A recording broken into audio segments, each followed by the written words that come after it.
Hi hi dear friends. ഇന്ന് ഞാൻ പറയാൻ പോകുന്നത് ഒരു സിമ്പിൾ ഡെയിലി റൂട്ടീനെ പറ്റിയിട്ടാണ്.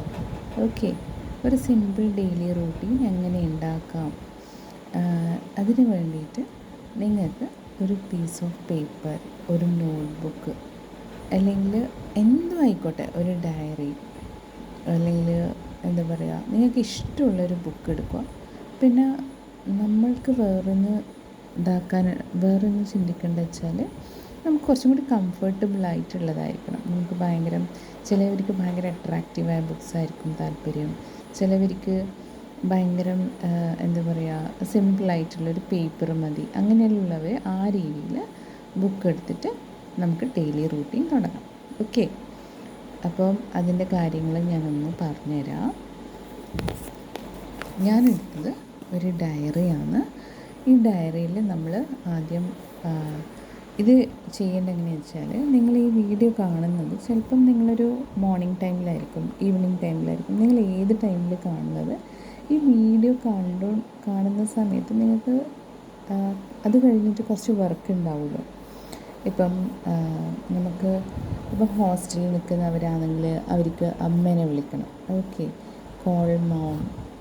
ഓക്കെ, അങ്ങനെ കോൾ മോം. പിന്നെന്താ, ബ്രേക്ക്ഫാസ്റ്റിൻ്റെ ടൈമൊന്നും, പിന്നെ അങ്ങനെ നമ്മൾ എഴുതിക്കൊണ്ടിരിക്കുക. നമ്മൾ എന്തൊക്കെ വർക്കാണ് നമുക്ക് ഇന്ന് ചെയ്യാനുള്ളത് അതൊന്ന് ലിസ്റ്റ് ഔട്ട് ചെയ്യാം. കോൾ മോം, പിന്നെ ആസ്ക് ഫ്രണ്ടിനോട് ചോദിക്കുക, എന്താ ഒരു ആൻസർ ചോദിക്കാൻ വേണ്ടി, അല്ലെങ്കിൽ ഫ്രണ്ട് വിളിച്ചിട്ട് ഒരു ബർത്ത്ഡേ വിഷ് ചെയ്യുക. വിഷ് ബർത്ത്ഡേ വിഷ് ചെയ്യേണ്ട ഒരു ഫ്രണ്ട് ഉണ്ട്. അങ്ങനെ കുറേ കാര്യങ്ങൾ നമുക്ക് നമുക്ക് ഇത് വേഗം ചെയ്ത് തീർക്കാൻ പറ്റുന്ന കാര്യങ്ങൾ കൂടി നമുക്ക് എഴുതി പോവാം. ഓക്കെ, അങ്ങനെ എത്രയൊക്കെ ഉണ്ടോ അത് മൊത്തം എഴുതി പോവാം. നിങ്ങൾ ഇത് എഴുതുമ്പം ഒന്നും ചിന്തിക്കാൻ പാടില്ല, ഇതിന്ന് തീരുമോ. പക്ഷേ ഒരു കാര്യമുണ്ട്, ലേറ്റ് നൈറ്റിലാണെങ്കിൽ നമുക്ക് എന്താ പറയുക, ബെഡൊന്ന് വിരിക്കുക, അങ്ങനത്തെ കാര്യങ്ങൾ മാത്രമേ ഉണ്ടാവുള്ളൂ. പിന്നെ ഒന്ന് പ്രേ ചെയ്യുക, അങ്ങനത്തെ കാര്യങ്ങൾ. അപ്പോൾ അതെല്ലാം നമുക്കൊരു ചിട്ടയോട് കൂടി നമുക്ക് സ്പീഡായിട്ട് കൂടി ചെയ്യാൻ വേണ്ടിയിട്ടാണ് ഈ ഒരു റൂട്ടീൻ പറയുന്നത്. അപ്പോൾ ലേറ്റ് നൈറ്റിലാണെങ്കിൽ നിങ്ങൾക്ക് ആ രീതിയിൽ ആ ഒരു 2 പോയിൻറ്റ്സ് 3 പോയിൻറ്റ്സ് വെച്ചാൽ നമുക്ക് അത്ര സമയമുള്ളൂ ഇന്നേക്ക്. മോർണിംഗ് ആണെങ്കിൽ നമുക്ക് ഒരു ദിവസം ചെയ്യാനുണ്ടാവും. അപ്പോൾ ആ രീതിയിൽ എഴുതി പോവാം. ഓക്കെ, അങ്ങനെ എഴുതിപ്പോയിട്ട് ആദ്യം നമ്മൾ പ്രയോറിറ്റൈസ് ചെയ്യുക.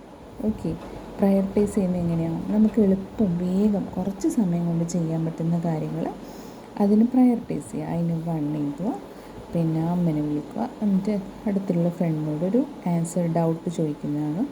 അപ്പോൾ നമുക്ക് കുറച്ച് സമയം വേണ്ടി വരും, അപ്പോൾ 3 എടുക്കും. ആ രീതിയിൽ നമ്മളെ വർക്ക് പ്രയോറിറ്റൈസ് ചെയ്യുക. അപ്പം ഇപ്പം ഞാൻ എക്സാമ്പിളായിട്ട് കുറച്ച് എഴുതിയിട്ടുള്ളൂ.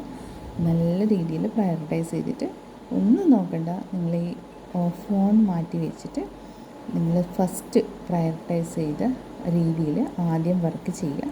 ഇപ്പം ഫസ്റ്റ് വർക്ക് ബർത്ത്ഡേ വിഷ് ചെയ്യുക. ഹസ്ബൻഡിന് ബർത്ത്ഡേ വിഷ് ചെയ്ത് കഴിഞ്ഞാൽ അത് സ്ട്രൈക്ക് ചെയ്യുക. അത് കഴിഞ്ഞു, ആ വർക്ക് കഴിഞ്ഞ് ഇനി അമ്മേനെ വിളിക്കുക. അമ്മേനെ വിളിച്ച് കുറേ നേരം സംസാരിച്ച് എല്ലാ വിവരങ്ങളൊക്കെ നാട്ടിലുള്ള അറിഞ്ഞ്, അപ്പോൾ അത് കഴിഞ്ഞ് അത് പ്രയോറിറ്റൈസ്. അങ്ങനെ നിങ്ങൾ ഓരോ വർക്കും കഴിയും തോറും ഇതിങ്ങനെ സ്ട്രൈക്ക് ചെയ്ത് പോവാം. അപ്പം നിങ്ങൾക്ക് അതിൽ നിന്ന് കിട്ടുന്നൊരു ഹാപ്പിനെസ് ഉണ്ടാവും. ഞാൻ ഇന്ന് എന്തൊക്കെയോ വർക്ക് ചെയ്തു, ഞാൻ എൻ്റെ കാര്യങ്ങളൊക്കെ കൃത്യം ചെയ്തു എന്നുള്ളൊരു ഒരു ഫീലിംഗ് നിങ്ങൾക്ക് വരും. നിങ്ങളൊന്ന് ട്രൈ ചെയ്ത് നോക്ക് കേട്ടോ. Okay, by.